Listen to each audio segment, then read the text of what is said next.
4 ans de prison pour Aung San Suu Kyi en Birmanie. Selon la télévision d'État, cette sentence sera réduite à 2 ans. Un procès en tout cas politiquement motivé pour la haute commissaire aux droits de l'homme Michelle Bachelet. L'ancienne chef du gouvernement birman est par ailleurs poursuivie pour de nombreux autres chefs d'accusation. On en parlera avec Cyril Payen. Conseil de défense sanitaire en France, de nouvelles restrictions sont possibles. Conférence de presse du Premier ministre à 19h heure de Paris dans un contexte de 5e vague de la pandémie et de propagation du variant Omicron. De nouvelles mesures sont déjà en vigueur depuis ce matin en Italie, notamment pour les non-vaccinés. Précision à suivre de notre correspondante à Rome. La pandémie de Covid-19 a eu un fort impact sur le combat contre le paludisme. C'est ce qui ressort du rapport annuel de l'OMS. La maladie a causé la mort de 47 000 personnes supplémentaires, mais le scénario catastrophe d'un doublement du nombre de décès a été évité. Bonjour à tous et bienvenue si vous nous rejoignez sur France 24. Beaucoup de réactions donc aujourd'hui après la condamnation à 4 ans de prison d'Aung San Suu Kyi par la junte birmane. Selon la télévision d'État, cette sentence sera réduite à 2 ans. Un procès politiquement motivé a dénoncé tout à l'heure la haute commissaire aux droits de l'homme Michelle Bachelet. Et ça n'est que le début pour Aung San Suu Kyi, poursuivi, je vous le disais, pour de nombreux autres chefs d'accusation. On en parle avec vous, Cyril Payen. Vous connaissez très bien la Birmanie. Retour donc à l'assignation à résidence pour Aung San Suu Kyi, poursuivi par ailleurs, je le disais, pour de nombreux autres chefs d'accusation.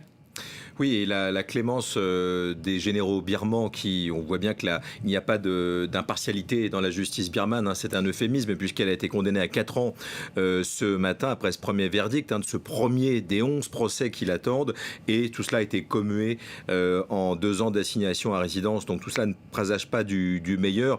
Tout ça, ça veut dire simplement que les généraux birmans sont droits dans leurs bottes. Ils sont curieusement et paradoxalement très légalistes puisqu'ils continuent de récuser et de contester le coup d'État d'il y a 10 mois. Pour eux, c'est un transfert de pouvoir qui était constitutionnel. Donc en vertu du code pénal qu'ils utilisent à souhait contre les 10 000 prisonniers politiques au premier chef Aung San Suu Kyi, eh bien, ils utilisent cette arme de l'égalité. Évidemment, l'idée force, c'est évidemment d'enlever du paysage politique birman cette icône pro-démocratique dont on sait que l'image est un peu teintée à l'international avec l'affaire des Rohingyas en 2017, de cette minorité ethnique qui a été largement pris pour cible, mais qui reste une grande icône pro-démocratique dans le pays. Il ne faut plus qu'elle soit dans le paysage politique. On peut gager que c'est réussi puisqu'elle encourt 100 années de prison, je le rappelle, et elle a 76 ans. Est-ce que ça veut dire que toute forme de dissidence est morte 10 mois après le coup d'État ? Eh bien non, puisque effectivement, après le coup d'État du 1er février, on se souvient qu'il y avait une fronde sociale très importante, une fronde dissidente très importante. Il y avait aussi beaucoup d'espoirs déçus.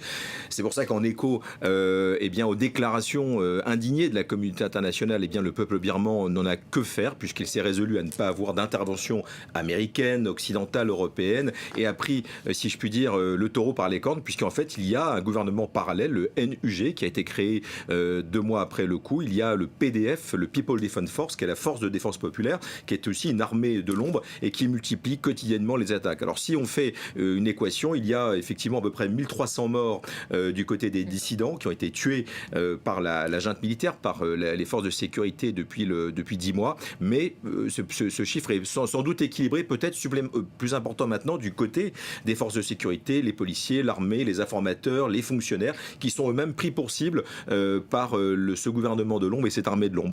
Donc on est résolument, et c'est ça qui est un peu tragique pour ce pays, qui sort de 70 ans de dictature, et bien plus dans un climat de guerre civile que de véritable reprise en main des militaires ou d'espoir démocratique. Merci beaucoup Cyril pour votre éclairage sur la Birmanie. Dans l'actualité en Europe, maintenant en Allemagne, tout d'abord, les Verts ont approuvé tout à l'heure l'accord de coalition gouvernementale déjà entériné la semaine dernière par les sociaux-démocrates et les libéraux du FDP.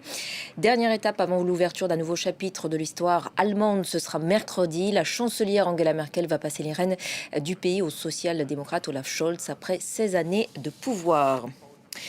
Je Je vous le disais en titre, la France est suspendue à l'issue du Conseil de défense sanitaire. De nouvelles restrictions seront-elles décidées? C'est toute la question. La 5e vague de la pandémie de Covid-19 touche en tout cas tout le territoire et les indicateurs ne cessent de se dégrader. Le nombre de nouveaux cas quotidiens se compte en dizaines de milliers. Le nombre de patients hospitalisés est actuellement supérieur à 11 000. C'est inédit depuis la fin août et la plupart des personnes concernées sont non vaccinées. Voyez ce reportage à Colmar de nos confrères de France 2. Retourner le patient, faciliter son oxygénation. Des gestes précis, maîtrisés, que ces soignants de l'hôpital de Colmar répètent inlassablement depuis le début de la pandémie. Jamais le Covid n'a totalement disparu de ces chambres de réanimation. Mais depuis quelques jours, les cas se font à nouveau plus nombreux. Une grande majorité de non-vaccinés et des patients qui sont aussi plus jeunes, vraiment beaucoup plus jeunes, quarantaine, cinquantaine. Celui qui est en décubitus ventrale, on va le retourner à 10. Pour la chef du service, c'est la particularité de cette 5e vague qui s'amorce. À côté des patients de plus de 60 ans toujours présents, beaucoup de jeunes désormais pris en charge pour des cas graves de Covid. Donc là, nous avons un patient qui est là aussi depuis une petite semaine, qui a 37 ans, 0 comorbidité, non vacciné, et qui est toujours très limite, sédaté, ventilé. Des situations que les soignants de cette unité de réanimation ont de plus en plus de mal à comprendre, et même à accepter parfois. Moi, je suis plutôt en colère. C'est des patients qui prennent la place, finalement, d'autres. On pourrait limiter tout cet afflux de nouveaux de patients.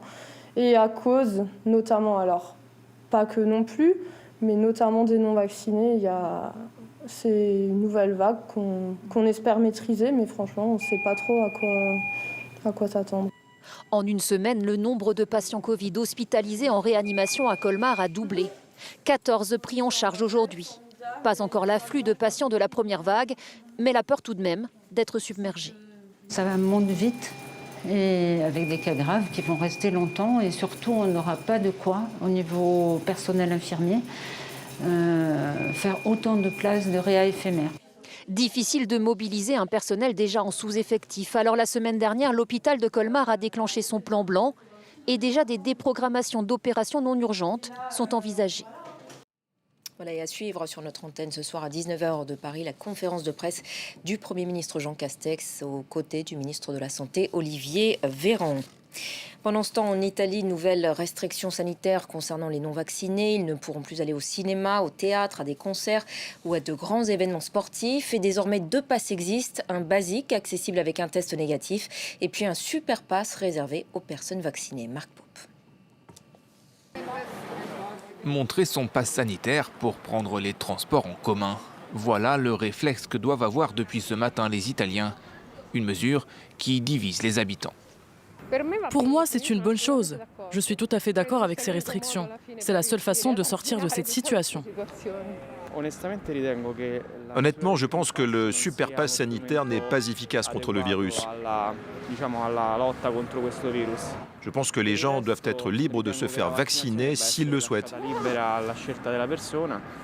Les autorités italiennes ont renforcé les restrictions dans le pays. En plus du pass sanitaire nécessaire pour les transports, elles ont mis en place un super pass sanitaire qui permet, lui, d'accéder aux bars, restaurants, cinémas, théâtres ou encore les discothèques. Un laissez-passer uniquement accessible aux personnes vaccinées ou guéries du coronavirus. Une façon d'inciter les Italiens réticents à se faire vacciner, mais qui pourrait impacter les propriétaires de bars. Le super pass sanitaire est contradictoire et restrictif. Restrictif car il ne permet pas aux personnes ayant un test PCR négatif d'aller au restaurant et dans les bars. Et contradictoire car ils peuvent faire leurs courses. Donc je ne vois pas l'utilité. Ces mesures seront en vigueur jusqu'au 15 janvier, sauf si la situation s'aggrave. Durement frappée au début de la pandémie, l'Italie fait aujourd'hui mieux que ses voisins. Elle a enregistré ces derniers jours 15 000 à 20 000 cas quotidiens. Près de 85% des plus de 12 ans sont complètement vaccinés.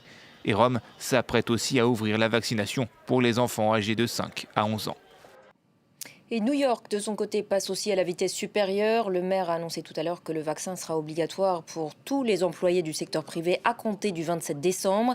Il va donc plus loin que ce que Joe Biden avait décidé, l'obligation vaccinale pour les salariés des sociétés de plus de 100 personnes à partir du 4 janvier. Une mesure actuellement suspendue par une décision de justice. La 7e édition du Forum pour la paix de Dakar s'est ouverte ce matin. 2 jours d'échanges en présence de plusieurs chefs d'État et de nombreux ministres, mais aussi d'acteurs de terrain, responsables des services de renseignement, journalistes ou encore chercheurs. Le thème de cette année, les enjeux de stabilité et d'émergence en Afrique dans un monde post-Covid. D'ailleurs, ce matin, le président sud-africain Cyril Ramaphosa a fait un discours très remarqué sur le variant Omicron. Écoutez les précisions de notre envoyé spécial Marc Perlman. Le forum devait parler du monde après le Covid, de la façon dont l'Afrique allait récupérer sa santé, si j'allais dire, sanitaire et économique. Mais c'est vrai que l'arrivée du variant Omicron a bousculé les discussions et on a vu un président sud-africain extrêmement véhément qui a dénoncé la pire hypocrisie, celle des pays riches qui affirment suivre la science, qui au lieu d'accueillir avec bienveillance le fait que l'Afrique du Sud a immédiatement informé le monde de l'apparition du variant Omicron, a fermé ses portes à l'Afrique du Sud et à ses vaccins. Il a affirmé que c'était de l'hypocrisie de la pire espèce et il a ajouté que la demande de l'Afrique du Sud et de l'Inde notamment à ce que les brevets sur les vaccins du Covid soient suspendus à l'Organisation mondiale du commerce. Là aussi, on lui faisait de beaux discours, mais que la réalité était que les pays riches avaient accumulé des vaccins, qu'ils refusaient de les partager. Donc il a vraiment tapé du poing sur la table. Il est généralement assez mesuré dans ses propos, mais ce matin, il était vraiment très énervé. Il a reçu le soutien du président sénégalais Macky Sall qui a ouvert ce forum en affirmant que les interdictions de voyage imposées par de nombreux pays, et notamment les pays riches, étaient non seulement discriminatoires, mais contre-productives, parce qu'il a affirmé que la prochaine fois qu'un tel variant serait identifié, eh bien, les pays africains y penseraient à 2 fois avant de le dévoiler au monde si c'est pour subir ce genre de conséquences.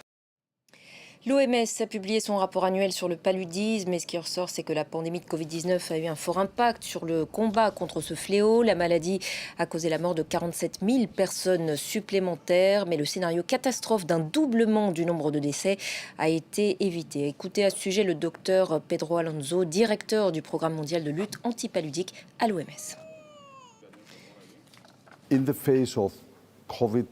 En dépit des restrictions et perturbations liées à la pandémie de Covid-19, les pays où le paludisme est endémique ont réussi à éviter le scénario du pire, que beaucoup, y compris l'Organisation mondiale de la santé, avaient annoncé.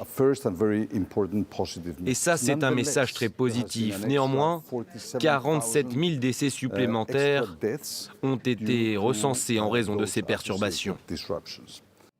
On en vient à ces nouvelles manifestations contre le coup d'État au Soudan. Des milliers de personnes se sont mobilisées dans plusieurs villes du pays, notamment à Khartoum, pour protester contre la mainmise de l'armée sur le pays. La police a tiré des grenades lacrymogènes sur les protestataires qui arrivaient aux abords du palais présidentiel, devenu siège des autorités de transition menées par le général Al-Bourhan. On y reviendra dans nos prochaines éditions. Un mot à présent pour souhaiter un joyeux anniversaire à notre très belle chaîne France 24 qui célèbre aujourd'hui ses 15 ans d'existence. Indépendance, intégrité, diversité des points de vue, des reportages et des correspondants partout dans le monde. Une rédaction multiculturelle également. Voici ce qui nous définit sur nos 4 antennes en français, en anglais, en arabe et en espagnol. Et c'est la fin de cette édition. Merci de l'avoir suivi. L'actualité continue aussi sur notre site internet france24.com dans les 4 langues. Donc restez avec nous sur France 24.